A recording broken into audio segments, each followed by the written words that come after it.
Hello everybody, so today I wanted to do a quick Ulta beauty haul. I made a purchase because they had a 20% off coupon and I had a lot of things in my cart I really wanted to buy, so I wanted to go through it today. Unfortunately, this was not a super successful haul. Like, a lot of these I'm considering if I want to return, so I'll just kind of go through and show you guys the products and let you know my quick thoughts on them and if I like them or not. So, the first product I got was kind of on a whim. This is the Wet n Wild Impossible Primer, and this is advertised as a silicone-free primer that does it all. So this I saw recommended on a Reddit page as kind of a smoothing primer that doesn't have silicone in it. So you can see that it has that, kind of silicone-y look, and you blend it out and looks like nothing. It has a nice kind of wet feel to it, which is really nice, and it does feel a little bit moisturizing. It's not going to have a smoothing or a filling effect, but I do feel like it kind of gives a uniform texture and look to the skin, and it just feels really nice. This is actually a product that feels kind of high end, and the formula is just really pleasant. On my skin, I just feel like it gives a really nice perfected kind of base, and the fact that it's silicone free is nice. It doesn't have that gross slippy feel. Instead, it has kind of a slight tacky feel, but also just smooth, if that makes sense. So that is the first product I bought. Not a negative one. I wouldn't be returning this one, but it is kind of a product where I'm like, what use does this have in my collection? I will say this stands out more than a lot of the other primers I have, because most of the other primers I have are very glowy or are the kind of sticky base. So this to me does something different, and those I've never really noticed a huge difference. So I feel like this has real potential for elongating the wear of my makeup. So I don't know, that's that. Then we got a assortment of eyeshadows. So the first two eyeshadow sticks I got from Colourpop. So these are the shadow sticks. This green one is in the shade Surf Sesh, and then this one is in the shade Juicy Gossip. So I'm gonna swatch them. So I bought these because Surf Sesh to me was such a unique color. I didn't really have anything like that, and this one is a hit for me. I like it. It's unique in my collection. I think it's really stunning. I love this color.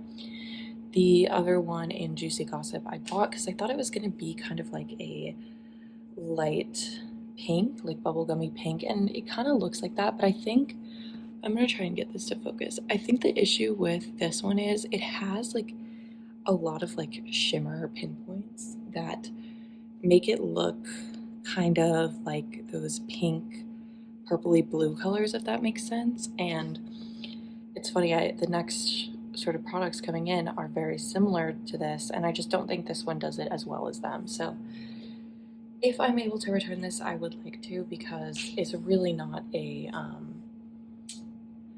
it's not a standout shadow. It really isn't. I guess if you really love this shade, I could see it, but I have a better one coming up, so I don't know. That one is a disappointment. It doesn't really add to my collection. It didn't do what I wanted it to do, so it is what it is. The next thing I bought were these two shades from the L'Oreal Paris, the shadow stick from their new line. I have the shades Cloudy Rose, which is this red one, and then Alluring Rose. So Cloudy Rose I bought because I really am just into the idea of kind of a really rose gold red shade, and honestly this one is not bad. It wasn't exactly what I wanted. I feel like what I'm looking for is that Tom Ford shade that just went uber viral on TikTok, and even she struggled with that, finding a dupe for that shade. And this one is not bad by any means. I just feel like I might have thought it would be kind of a warmer, richer shade rather than this more red shade, but I still enjoy it enough. It just wasn't exactly what I was looking for, but I still find it to be unique in my collection. The other shade I got was this Alluring Rose. So I think Jen Phillips watched this and described it as more of a satin, which really caught my eye, and I think I do see some satin elements to it. It's not like a flat matte, but I think with a satin slash more matte finish on these, I think as with all eyeshadow pencils, I just think they show a lot more texture. I think even in this swatch, let's see if I can get this to focus, you can see the texture on that one much more than you can on the red one, which is obviously like not great on the eyes that are even more textured. So I don't know, this isn't like a favorite. I'm still deciding if I'd want to keep it. I feel like I have shades similar to it as well, so I'm reflecting on it. I'm reflecting if I need it, if it truly is a satin and does something different than some of my flat mattes. So maybe I'll do like a comparison video before I aim to return that. Couple more eyeshadow products. So the next thing I got was this Colourpop one in Roy G. Biv.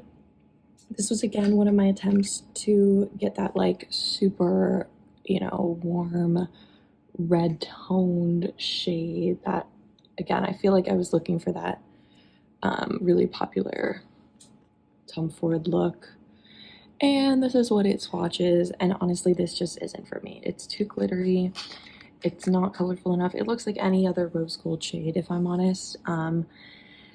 And yeah, this just doesn't do anything for me. It's not what I was looking for, so that is probably one of the number ones I want to return. It's pretty if you're looking for like a pinky toned, you know, glitter with these like glitter pinpoints in it, but for me, I just don't really do looks with this, so this is not for me. The next thing I got was the Colourpop Jelly Pop shade in No Rest or the Vivid. So this is a bright pink. This is kind of the like Jelly Pop version of this, I feel like. So I had wanted to try the Jelly Munch shades for a long time, and I chose this one oddly. There were a lot I wanted to try, but I was kind of unsure about, and I ended up choosing this one just because it looked so pretty and unique, and this like pink, purple, blue sort of shift in it is really stunning.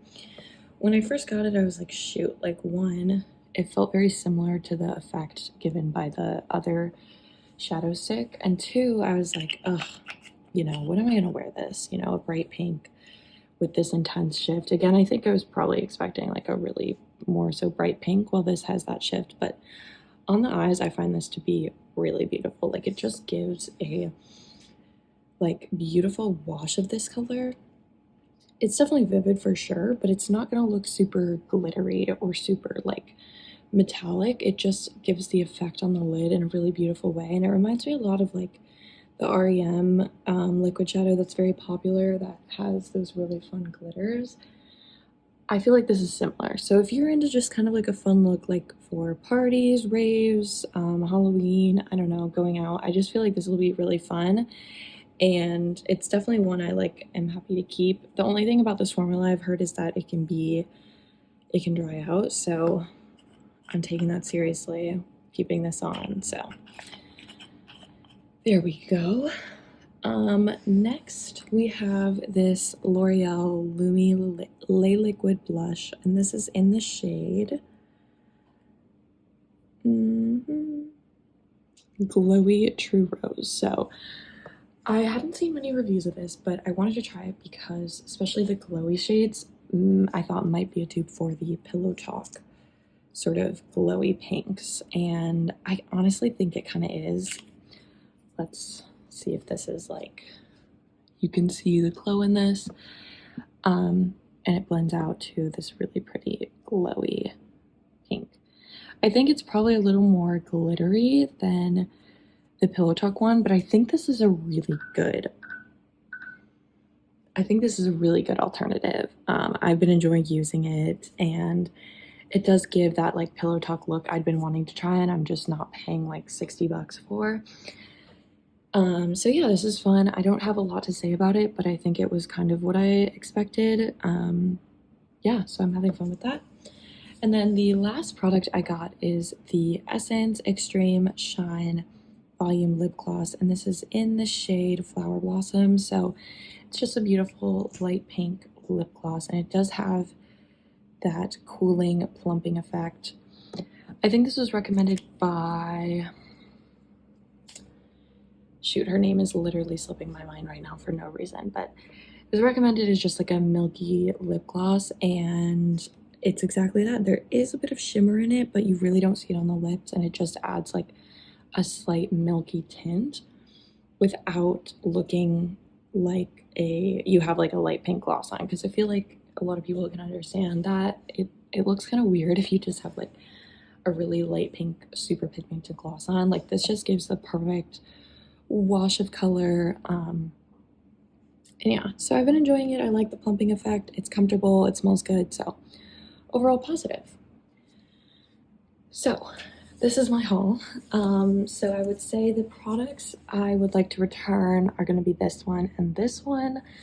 Some thoughts maybe on this or this, but yeah, overall just not really like a hit. Like it wasn't, frankly, I think it's probably like not the best haul I've had, because did I really need many of this makeup? But for example, I was really excited about this, and I was just like, okay, like let's do it. But yeah, not the most exciting haul, not the most interesting, but some fun products found for sure. I really have been enjoying this, and this has been a lot of fun to test out. So yeah, I think I'll definitely be using it a bit more, but I am going to try and return some products, which is interesting because I really don't ever return things. Like that is pretty rare for me, especially like Ulta, because I feel like Ulta is a lot more difficult, but I just am never going to use these two products. Like I would get rid of them if I didn't return them, so I'm aiming for a return. Yeah, that's all for today. I just wanted to do a quick haul. Unfortunately, there is also a Sephora haul coming soon, but you'll see that when it comes. But yeah, thank you all for watching, and I'll see you next time. Bye bye.